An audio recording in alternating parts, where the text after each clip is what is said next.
Tapos Nay, alam mo ba nung nakaraan, nagpunta ng palayan yan. Hindi naka-helmet, hinuli nung na enforcer. Tapos Nay, alam mo ba? Ito, tingnan mo. Tingnan mo. Nagpatato, Nay, nagpatato. Paano nakaraan, Nay? Alas 2 na ng madaling araw kung umuwi ng bahay. Alas 2 na. Tingnan mo. Di. Kinakamusta sa akin ni nanay si Lele pag nasa bahay daw. Kamusta daw yung apo niya? Ay, pag nasa bahay po si Lele, talagang lang po yan, nakapokus lang po sa pagbablog yan lang. Aral sa ka-vlog, napakasipag yan eh. With honors. Totoo po na with honors po si Lele. Tapos ano pa ka mo, di ba? Nakakatawa, si Volta, binilan niya si Volta. Ay, ng cellphone.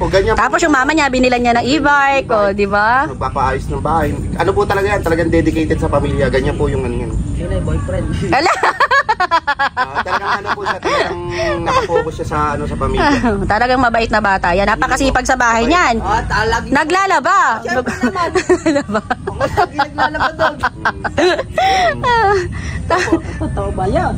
Ay, parang duda yata si nanay. Totoo yun, Nay. Masipag yan. Mabait yan. Mabait. Kaya lang yun. May punti-unti lang naman pong ginagawang kasalanan. Pero normal lang naman po yun. Nung nakaraan, nag-uwi ng babae sa bahay. Di ba? Bakit? Hindi yun kasali? Yun, nang hindi maganda. Yung nag-uwi ng babae. Paano mo kasi yan? Nay, nag-uwi ng babae sa bahay. Mami. Pero pinauwi din, Nay. Pinauwi din niya agad. Tapos 3 oras.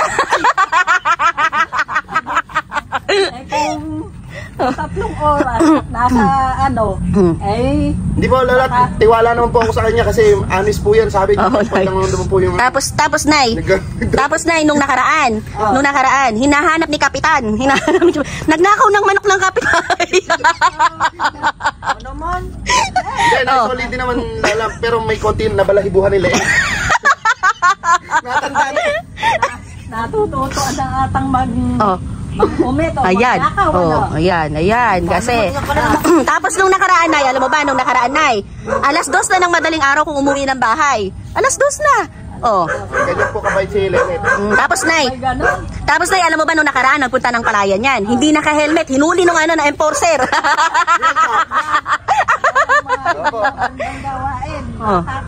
Mabait yan, Nay, mabait yan, Nay. Huwag lang po talagang lagi umuwi ng late sa oras, tapos kusal sa pinto na papasok. Tapos Nay, alam mo ba, ito, tingnan mo, nagpatato, Nay, nagpatato. Ang kabilin-bilinan ko nung kwampa.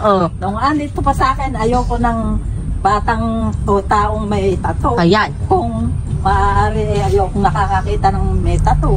Sinusuway ka na, Nay. Sinusuway ka na yan. Huwag mo naman kasi sinisiraan. Ha? Talagang minsan Hindi, Nay, mabait talaga yan, Nay. Mabait talaga yan. Pero Nay, alam mo ba nung nakaraan, 3 araw hindi umuwi ng bahay yan, Nay. 3 araw. Hindi ko alam kung saan nagpunta. Tapos nagulat po kami, may tato. Tapos po yung medyo nangingitim po yung mga ilalim. Sumali po yata sa gang. Sa mga nanggagangbang daw po. Gamo na. Mabait yan, Nay, mabait. Naman po, mabait. Tama yan. Ayan. Pag ako nasa bawal kayo. Nay, anong gagawin natin dyan pagka ganyan kabait yung apo mo? Ay, babangagin natin. Babangagin daw natin. Kumuha na babangagin. Babangagin. Babangagin na lang, mabilisan mo. Ayan, pwede na yan. Yan.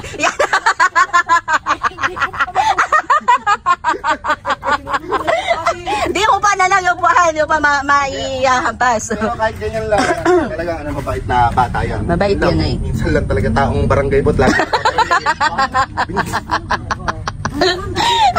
Bakit? Ayan. Hindi ba totoo? Hindi totoo. Ay, ba't yung tattoo mo? Ayan, Kanina lang yan. Ayan na lang yan. Nanay, Yan na nga ang katotohanan may tattoo ka Ayan. Napagalitan. Hindi na daw siya uuwi sa atin. Yan ang umpisa mo, yung may tattoo ka, nagpatattoo ka. Ayan. Tapos sabi niya, dadagdagan pa daw niya yung sa paa. Nako, hindi. Babangagin ko na yun.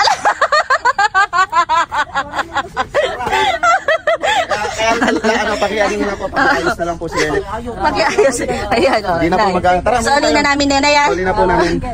Bangagin mo na yan, bangagin mo. Bangagin ng bangko. Bangagin ng bangko, dawa. Ayun na tinawa. Ano kasi lamang ako lang kasi. Kalilig ko kasi magsulsul na gano'n. Let's do that.